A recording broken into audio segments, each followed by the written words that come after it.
Picture this. You're sitting in the back of a taxi. The windows are fogged. The driver hasn't moved in 20 minutes. Outside, the streets of Mexico City are a complete standstill. Horns blaring, vendors weaving between bumpers, the whole city frozen solid. And somewhere, about 6 kilometers ahead of you, inside the Estadio Azteca, the opening whistle just blew. You're going to miss it. Not because you didn't plan, not because you slept in, not because you got lost. You're going to miss the World Cup match you paid thousands of dollars to see because of a mistake that has nothing to do with the match and everything to do with the city. Now in this video, I am going to walk you through 4 mistakes that are going to destroy World Cup trips this summer. But I want to tell you something up front. One of these 4 mistakes is significantly worse than the other 3 combined. It is the one that will end your trip before it really starts, and I will tell you exactly which one it is by the end of this video. Here is the other thing nobody is saying before you book that flight to CDMX. Every single mistake on this list, all 4 of them, connects back to one thing about this city. One thing that makes Mexico City completely unlike any other World Cup host city on the planet. I'll tell you what that thing is once you've seen all 4 mistakes, because until you have, it won't fully land. And one more thing. I almost didn't make it to my match in London either. I told you some of that story in that video. But I never told you the real reason why. By mistake 3 today, that will make complete sense. Let's get into it. The first mistake is relying on Uber or taxis to get to your matches. Now, every travel forum, every Reddit thread, every blog post about CDMX during the World Cup is going to tell you the same thing. Download the app, book in advance, allow extra time. That advice sounds reasonable. It is also going to make you miss your match. Because the solution to this problem is not a better taxi strategy, and it is not what any travel blog is actually telling you. Here is what Mexico City traffic looks like on a normal Tuesday. No events, no incidents, just a regular weekday. The average commute in CDMX already ranks among the worst in the world. A 10-kilometer drive regularly takes over an hour. That is just Tuesday. Now put 100,000 World Cup fans on those same roads, all moving toward the same stadium. Add road closures, police escorts, security bottlenecks stretching kilometers in every direction, vendor stalls spilling onto every side street near the Azteca. That taxi is not going anywhere. And you know this because you have already seen exactly this scenario play out in the hook of this video. That was not a hypothetical. That is what match day looks like in this city. So here is what the solution actually is, and why the blogs are not telling you this. Mexico City has a light rail system called the Tren Ligero. It runs a direct line to Estadio Azteca, stopping at the stadium entrance. On match days, the city adds additional service.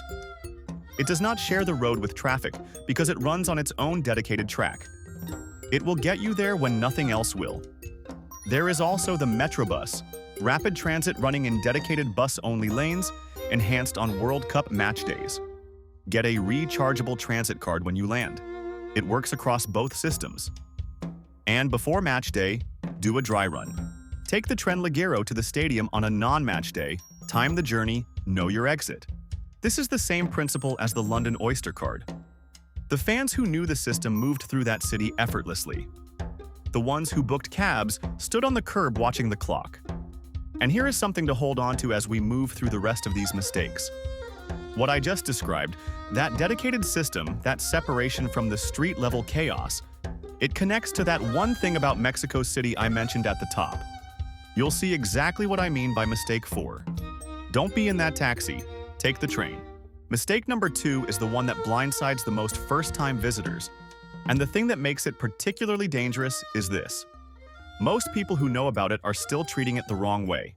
And treating it the wrong way actually makes it significantly worse. I'll explain what I mean in a moment. Mexico City sits at 2,240 meters above sea level. 7,350 feet. Higher than Denver. Higher than most mountain towns in the Canadian Rockies. Significantly higher than any other city in this World Cup. Most fans are going to land at Benito Juarez International Airport, step out into the heat, feel completely fine for about 6 hours, and then wonder why they feel like they have run a half marathon without leaving their hotel room. That is altitude sickness. And it is going to end a lot of World Cup trips before they properly begin. At 7,350 feet, there is roughly 23% less oxygen in the air than at sea level. Your heart works harder. Your lungs work harder. You get headaches. You get fatigue. You get nauseous. And the absolutely worst thing you can do, which is exactly what most fans are going to do, is land and immediately go out for tacos and tequila. Now here is where the mistake compounds. A lot of travelers know about altitude sickness. They have read about it. And what they decide to do is push through it. Stay active, stay busy, keep the itinerary moving. That is the wrong response. Pushing through altitude sickness in the first 24 hours does not speed up acclimatization, it slows it down. Your body needs to adjust on its own timeline, and forcing it only extends how long the symptoms last. Here is what you actually do. Give yourself a slow start day. Land on day 1. Do almost nothing. Walk the neighborhood slowly. Eat light. Drink significantly more water than you think you need, 3 to 4 liters per day minimum in the first 48 hours. Avoid alcohol on day 1 entirely. There is a drink called Agua de Jamaica, hibiscus water, bright red, served cold, that you will find everywhere in this city. Order it constantly. It is one of the most hydrating things you can put in your body at altitude. Rest is not weakness here. Rest is strategy. The fans who give their bodies 24 to 48 hours to adjust are going to feel extraordinary by match day. The ones who push through are going to spend it calling the hotel front desk for more paracetamol at 2 in the morning. And here is something I want you to hold. I mentioned in the hook that I almost didn't make it to my match in London, and that the real reason would make sense by mistake 3. We're almost there. Keep that in your mind. Mistake number 3 is the one I understand the most, because I made the closest version of it myself in London. And it is also the mistake that connects directly to why I almost didn't make it to my match that day. There is also a neighborhood near the Estadio Azteca that almost nobody in the mainstream travel guides talks about. It completely changes what a World Cup match day feels like in this city. I'll tell you exactly what it is, but first, the mistake. Most fans traveling to CDMX are going to stay in Polanco or Roma Norte. They are the first neighborhoods that appear in every travel guide. Clean, comfortable, full of good restaurants, internationally familiar, and they will give you almost no sense of what it actually feels like to be in Mexico City during a World Cup. Polanco is beautiful. It is genuinely lovely. It is also a bubble. A well-maintained, comfortable, international bubble where you could spend an entire week and come home having experienced something that felt more like a nice hotel district in any major global city than it felt like Mexico. In London, the version of this mistake I made was spending my first day and a half in the tourist corridor, doing the expected things in the expected order. And then I threw the checklist away and walked into an actual neighborhood. That was the moment the trip became something I actually remember. And that is also the moment I understood why I nearly missed the match. Because I had been optimizing for comfort instead of experience, and comfort in London meant relying on the same transportation everyone else was using. The tube was the answer. But I had been too comfortable to trust it. In Mexico City, the equivalent of that moment is leaving Polanco and going somewhere real. Coyoacán is one of the oldest and most culturally rich neighborhoods in the entire city.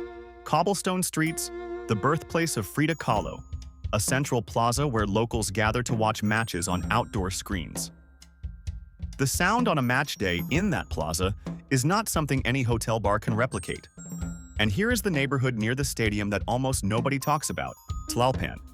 It sits closest to the Estadio Azteca. On match day, the streets around the Tlalpan market fill with fans hours before kickoff, jerseys everywhere, food vendors cooking at full tilt, drumming and chanting starting long before the whistle. This is where the match actually begins.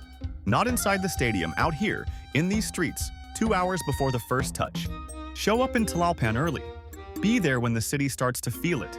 That is what you came for. Mistake number 4 is the one that will cost you the most.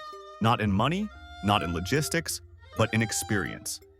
And this is also the mistake where that one thing I mentioned at the very top, the single thing that connects every mistake on this list, finally becomes obvious. Stay with me.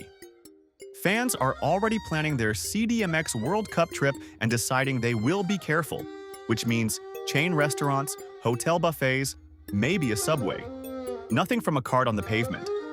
I understand the fear. Travelers' diarrhea is a real risk. Nobody wants to spend a World Cup match day running back and forth to the bathroom. But here is what is also real. Mexico City has one of the most extraordinary street food cultures on the planet. A UNESCO-recognized culinary tradition. The food from the right stall on the right corner in this city will be one of the best things you have ever eaten, and avoiding it entirely means going home having missed the entire soul of Mexico. Now here is the rule that overrides everything else.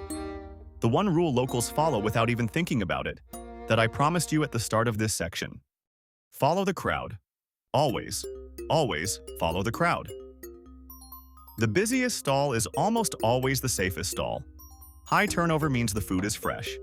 If there is a queue of local workers at a taco stand at lunchtime, that is your green light, not a warning sign. Beyond that, watch the water source. Anything washed in tap water is your biggest risk. Raw garnishes, fresh salsas made with unfiltered water, ice from unfamiliar sources. The food itself, cooked on a hot griddle at high temperature, generally very safe. The raw additions are where you make selective choices. Stick to cooked over raw in the first couple of days. The classics are classics for a reason. Tacos al pastor from a busy rotating spit, tamales from a steaming pot at a metro entrance, elotes with lime and chili from a market cart, churros fresh from the fryer. These are not just safe choices, they are the choices. Bring Pepto-Bismol tablets from home. Take one before a big street food session if you are anxious. Locals will tell you the same thing. Do not eat a Subway in Mexico City. You will regret it in a way that has nothing to do with your stomach. And now, that one thing I said connects every single mistake on this list. Here it is. Altitude. The traffic is a product of a city built across a high-altitude valley with limited infrastructure that cannot scale fast enough for a mega event. The health risk is the altitude.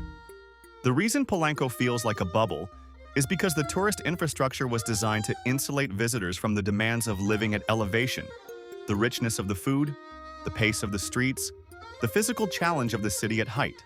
And the reason street food paranoia spikes in Mexico City specifically, more than in any other World Cup host city this tournament, is because travelers are already feeling physically compromised from the altitude, and they misattribute every stomach twinge to the food instead of the elevation adjustment. This city's altitude is not just a health consideration. It is the lens through which every logistical challenge in CDMX has to be understood. I told you at the start of this video that one of these 4 mistakes is significantly worse than the other 3 combined. It is not the traffic. You can solve the traffic in 5 minutes with a transit card. It is not the street food paranoia. You can navigate that with one rule. It is not staying in Polanco. That is just comfort.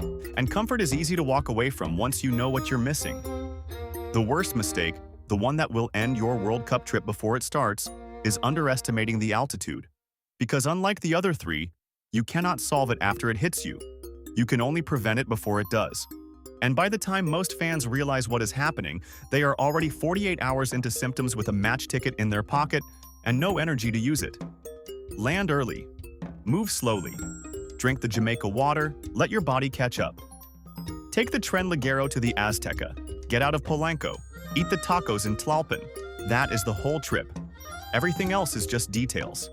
If you want to see the London version of this, the mistakes I made before I figured any of this out, that video is linked right here.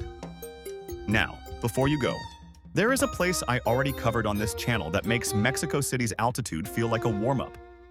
A group of islands that sat at the center of the world for 400 years, and that almost nobody can find on a map. A place where the soil is so volcanic that the wine it produces exists nowhere else on Earth. Where an entire village was buried by lava in 1995, rebuilt from nothing, then buried again in 2014, and the people still refused to leave. Where a barefoot singer from a port city you have never heard of stood on a stage in Paris and made an entire room feel something it had no word for. That video is already up, and I promise you, you are not ready for it.